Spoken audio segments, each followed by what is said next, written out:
You want to be involved? Wonderful. Do you want to be recognized? Wonderful. They're finding a permanent solution to end homelessness in Miami. They've helped more than 10,000 men, women, and children.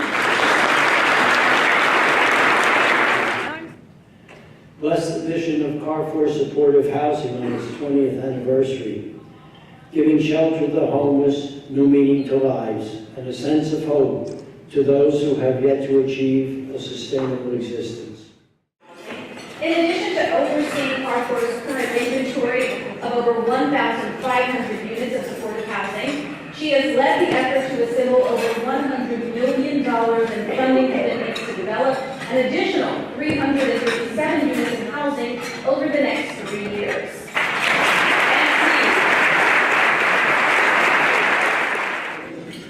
Today's a celebration of what is possible when a community comes together with a vision of a future where no one is sleeping on the streets.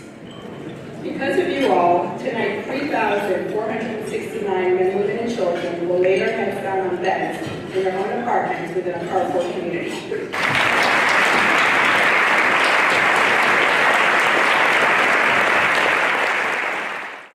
When you see one person whose life has been changed by being in a home, and then you see that happen to thousands of people, it's the most rewarding thing I've ever done in my life.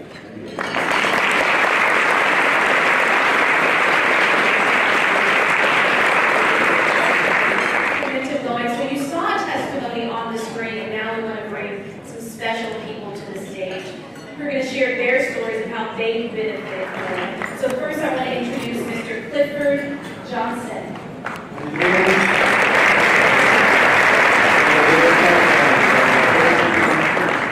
My name is Clifford Johnson.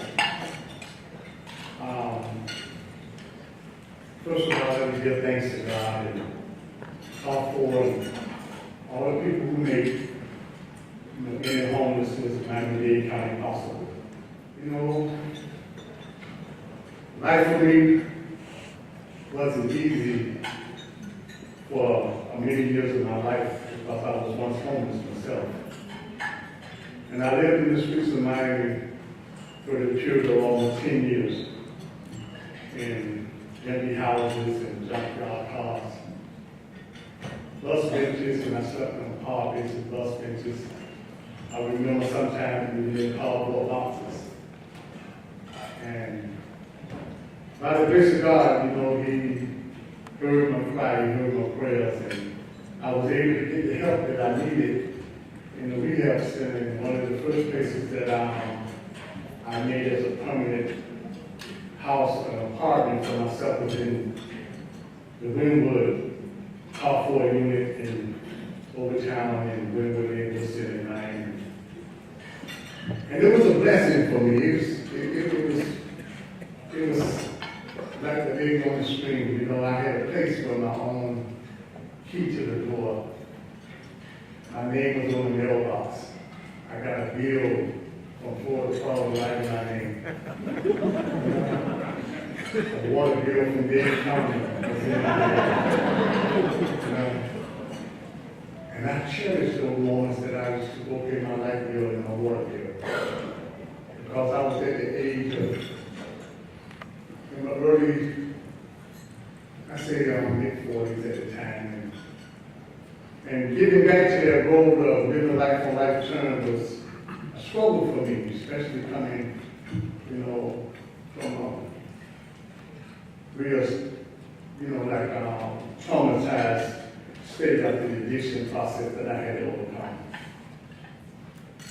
And one thing I had learned in that process of, you know, just revealing myself, that every time I went home, I saw my name on that mailbox. It just gave me something, hope that I just kept me to keep moving forward in the right direction.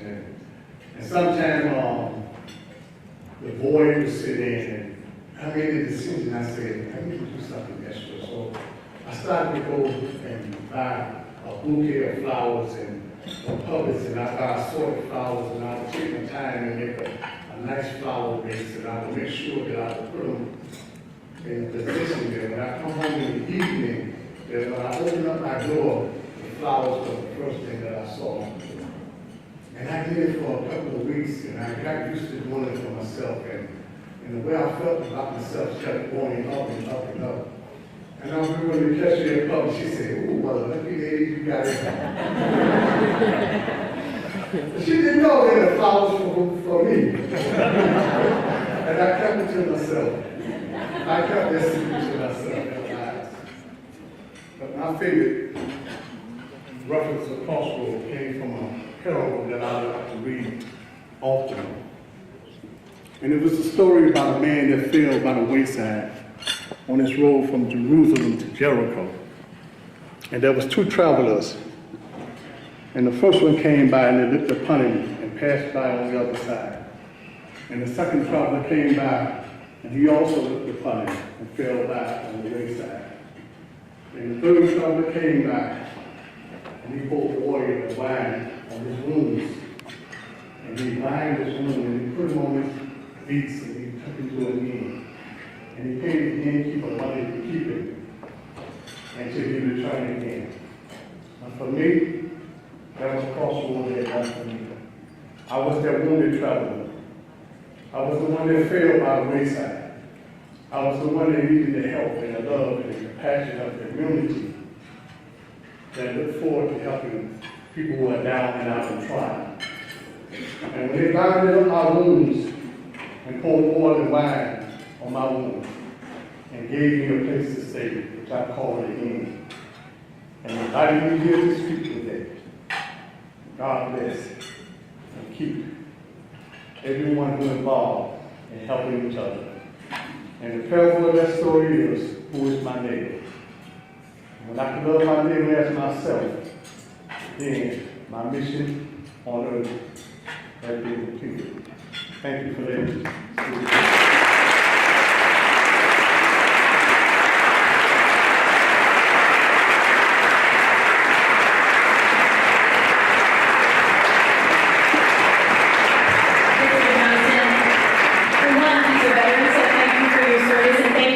Bravely sharing that beautiful message.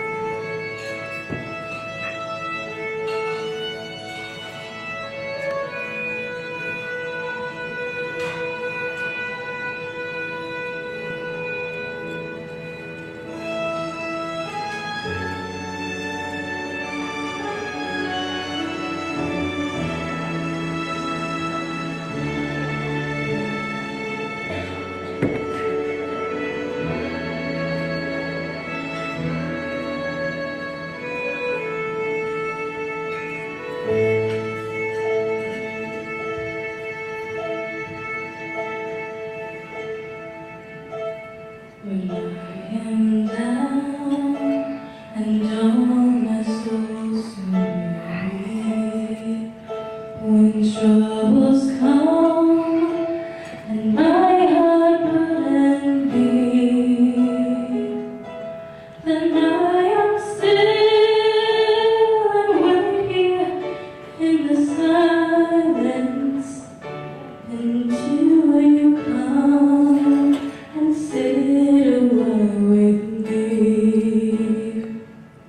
You raise me up so I can stand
You raise me up to more than I can be.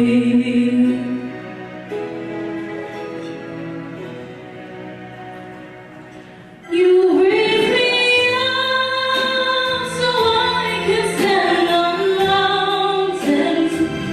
You raise me up to walk on stormy seas. I am strong when I am on your shoulders.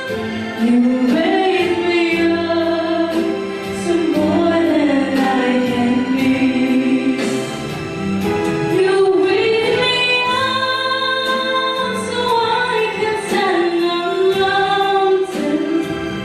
You raise me up to walk on stormy seas. I am strong when I am on your shoulders. You raise me up to more than I can be. You raise me up to more than I can be.